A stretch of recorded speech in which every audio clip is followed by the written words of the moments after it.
Hello प्रिय विद्यार्थियों, आज हम पढ़ रहे हैं महाराणा कुंभा की सांस्कृतिक उपलब्धियां, जिसमें हम पढ़ रहे हैं महाराणा कुंभा की साहित्य के क्षेत्र में, संगीत और चित्रकला के क्षेत्र में उपलब्धियां। तो सबसे पहले हम ये जानते हैं कि महाराणा कुंभा स्वयं विद्वान था और कई विद्वानों और साहित्यकारों का आश्रयदाता था। महाराणा कुंभा वेद, स्मृति, मीमांसा का ज्ञान रखते थे, उनको अच्छा ज्ञान था। महाराणा कुंभा ने संगीत राज की संगीत मीमांसा, सूड प्रबंध इत्यादि ग्रंथों की रचना भी की थी। संगीत राज की रचना चित्तौड़ में हुई, उसकी पुष्टि कीर्ति स्तंभ प्रशस्ति से भी होती है। यह ग्रंथ 5 उल्लास में बटा हुआ है, जिससे जिनके जो 5 भाग है वो है पत्र रत्न कोश, गीत रत्न कोश, वाद्य रत्न कोश, नृत्य रत्न कोश और 80 परीक्षण। इसमें करीब 40 पूर्वाचार्य के वर्णन मिलते हैं। सेमानी के अनुसार संगीत राज की रचयिता कुंभा नौकर कलासेन नामक कोई दक्षिण भारतीय पंडित था। ऐसी मान्यता है कि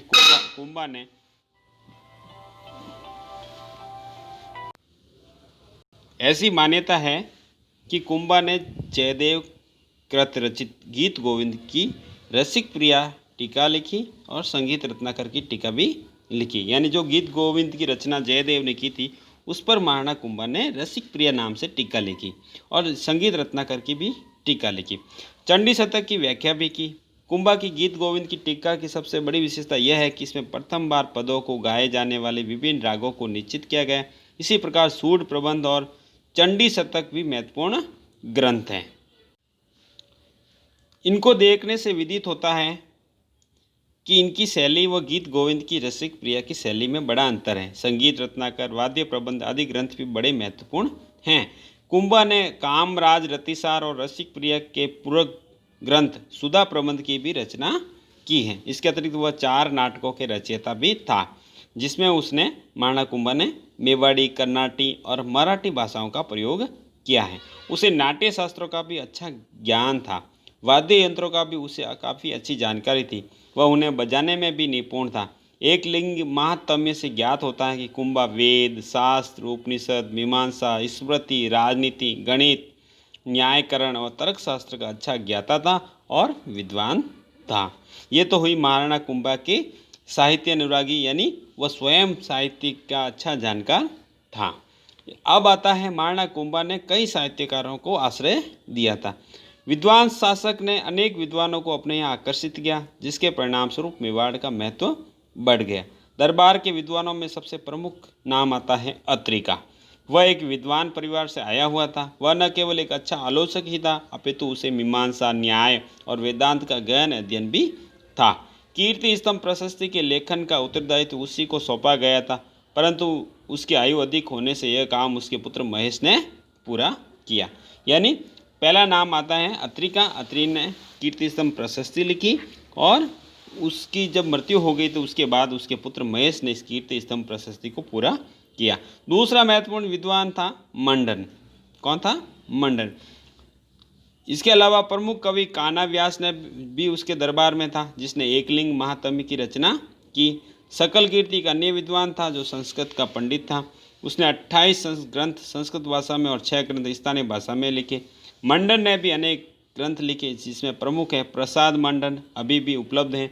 राजवल्लभ मंडन में निवास संबंधी इमारतें, कुएं, तालाब आदि के निर्माण करने के सिद्धांतों का विवरण है।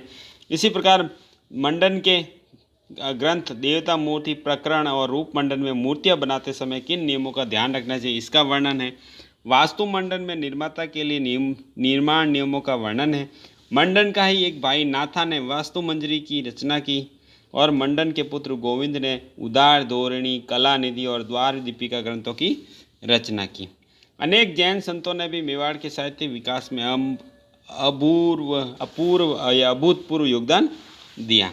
संस्कृत और मेवाड़ी साहित्य के विकास में उनका महत्वपूर्ण योगदान रहा। जैन साहित्य के विद्वानों में सोम सुंदर, मुनि सुंदर, जयचंद्र सूरी, सोमदेव आदि के नाम गिनाए जा सकते हैं। जैन श्रेष्ठियों ने विद्वानों को यथेष्ट आर्थिक सहायता दी। इतना ही नहीं, किताबों को नकल करने के लिए भी इन श्रेष्ठियों यानी श्रेणी प्रमुखों द्वारा आर्थिक सहयोग दिया गया। श्रेष्ठियों ने अपने पुस्तक भंडार भी बनाए। इन गतिविधियों से स्थानीय भाषा का पर्याप्त विकास हुआ। वास्तव में महाराणा कुंभा एक गंभीर विद्वान और प्रतिभा संपन्न साहित्यकार थे।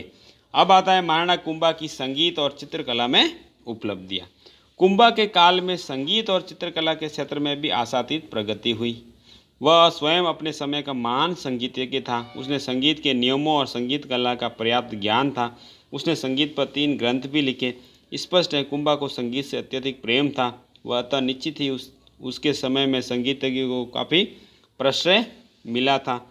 सोम सौभाग्य काव्य से ज्ञात होता है कि सामाजिक और धार्मिक पर्वों पर संगीत कार्यक्रम भी रखे जाते थे। स्पष्ट है संगीत का प्रचलन जन सामान्य में भी था। इतना ही नहीं, रणकपुर की मूर्तियों के अंकन में हमें संगीत मंडलियों की जानकारी मिलती है। चित्तौड़, देलवाड़ा, एकलिंग आदि स्थानों पर अंकित प्रतिमाओं से भी हमें वादक मंडलियों एवं विविध वाद्य यंत्रों जिसमें मृदंग, श्रृंग, झांझ आदि का बोध होता है। महाराणा कुंभा स्वयं विविध वाद्य यंत्रों को बजाना जानता था। रणकपुर, चित्तौड़ के मंदिरों और कीर्ति स्तंभ की नृत्य मुद्राओं की मूर्तियों से स्पष्ट है कि तब समाज में नृत्य कला का प्रचलन भी कोई कम नहीं था। कुंभा का युग चित्रकला की दृष्टि से भी काफ़ी महत्वपूर्ण था। ऐसा बताया जाता है कि सुपासनाह चरित्रम चित्रित ग्रंथ महाराणा कुंभा के काल की ही देन है। कौन सा ग्रंथ? सुपासनाह चरित्रम। निसंदेह इस ग्रंथ के चित्रों के रंग की अपनी विशिष्टता है। स्वर्ण स्याही का प्रयोग भी खूब किया गया। सोम सौभाग्य काव्य से ज्ञात होता है कि उस युग के श्रेष्ठियों यानी जो सेठों या जो धनपतियों या जो बड़े पैसों वाले लोग, महाजनों, उनको उस समय श्रेष्ठी बोलते थे, कि रहने के घर भित्ति चित्रों से अलंकृत थे। कुंभा के राजप्रसादों में भी झीणी रेखाएं देखने को मिलती हैं, जिससे स्पष्ट होता है कि वो चित्रित की गई हो। इससे स्पष्ट होता है कि चित्रांकन परंपरा की दृष्टि से कुंभा युग के भित्ति चित्रों की परंपरा भी रही थी। डॉक्टर तारामंगल के अनुसार नृत्य रथकोश में आए हुए विवरण से स्पष्ट है कि नाट्यशालाओं को भित्ति चित्रों से अलंकृत किया जाता था। उपरोक्त विवरण से स्पष्ट है कि महाराणा कुंभा का काल सांस्कृतिक क्षेत्र में उन्नति की चरम सीमा पर था। UN डे जो इतिहासकार वो लिखते हैं कि सांस्कृतिक क्षेत्र में मेवाड़ को कुंभा की अद्वितीय देन है। इसमें कोई संदेह नहीं है कि उसके शासनकाल में मेवाड़ ने चहुमुखी प्रगति की है। इसके बाद आता है महाराणा कुंभा की मृत्यु। 1468 ईस्वी में महाराणा कुंभा के पुत्र उदय या उदय सिंह ने महाराणा कुंभा की हत्या कर दी थी और स्वयं मेवाड़ की गद्दी पर बैठा था। किसने? महाराणा कुंभा की हत्या किसने की? महाराणा कुंभा के ही पुत्र उदय या उदय सिंह ने। कब की? 1468 ईस्वी में। अब है महाराणा कुंभा की व्यक्तित्व की बुरी प्रशंसा सभी इतिहासकारों ने, जिसमें कर्नल जेम्स टॉड, ओझा और शारदा ने की हैं। वस्तुतः कुंभा भी सांगा के समान युद्ध विजयी, वीर और अपने राज्य को बढ़ाने वाला हुआ। उसके अतिरिक्त उसमें कई ऐसे विशेष गुण भी थे जो सांगा में नहीं पाए जाते। वह विद्यानुरागी था। कौन? महाराणा कुंभा।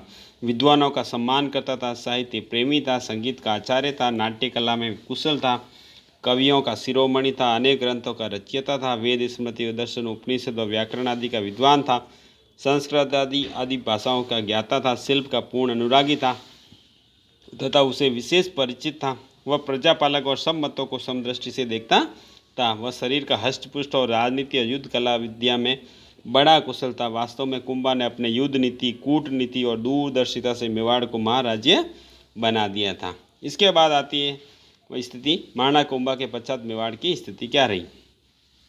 उधर महाराणा कुंभा की उनके पुत्र उदय द्वारा हत्या करने से कारण मेवाड़ के उत्कर्ष को धक्का लगा।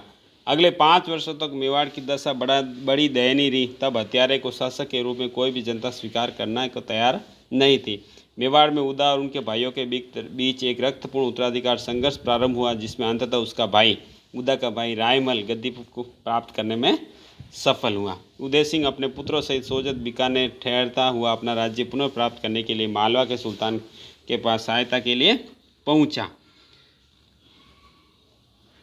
मेवाड़ की इस अराजकतापूर्ण स्थिति का लाभ पड़ोसी राज्यों ने उठाना प्रारंभ कर दिया। मेवाड़ के बड़े भूभाग पर उन्होंने अधिकार कर लिया, किंतु रायमल की गद्दी पर बैठने के बाद स्थिति में थोड़ा सा अंतर आया। मालवा के सुल्तान गयास शाह ने जब चित्तौड़ पर आक्रमण किया तो मेवाड़ की सेना ने करारी हार दी।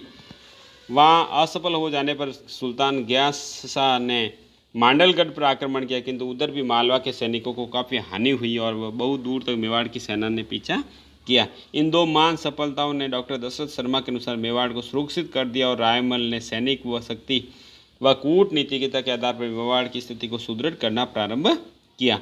जोधपुर के राठौड़ों से उसने मित्रता की, हाड़ाओं से अपना संपर्क बढ़ाया, किंतु इस बीच उसके पुत्रों में झगड़े प्रारंभ हो जाने और दो पुत्रों की मृत्यु और सांगा का मेवाड़ छोड़कर चले जाने से उसका जीवन दुखमय होने लगा। परंतु उनकी मृत्यु से पूर्व सांगा मेवाड़ में आ गया था। अतः रायमल ने उसे अपना उत्तराधिकारी घोषित किया, जो उसकी रायमल की मृत्यु के बाद 1508 ईस्वी में मेवाड़ की गद्दी पर बैठा। कौन बैठा? महाराणा सांगा। इसकी गद्दी पर बैठने के बाद मेवाड़ का उत्कर्ष काल पुनः प्रारंभ हो गया। तो आज इस वीडियो लेक्चर में हमने देखा महाराणा कुंभा की साहित्य के क्षेत्र में उपलब्धियाँ, संगीत और चित्रकला में उपलब्धियाँ। इसके बाद हमने देखा महाराणा कुंभा की मृत्यु और महाराणा कुंभा की मृत्यु के पश्चात मेवाड़ की स्थिति। धन्यवाद।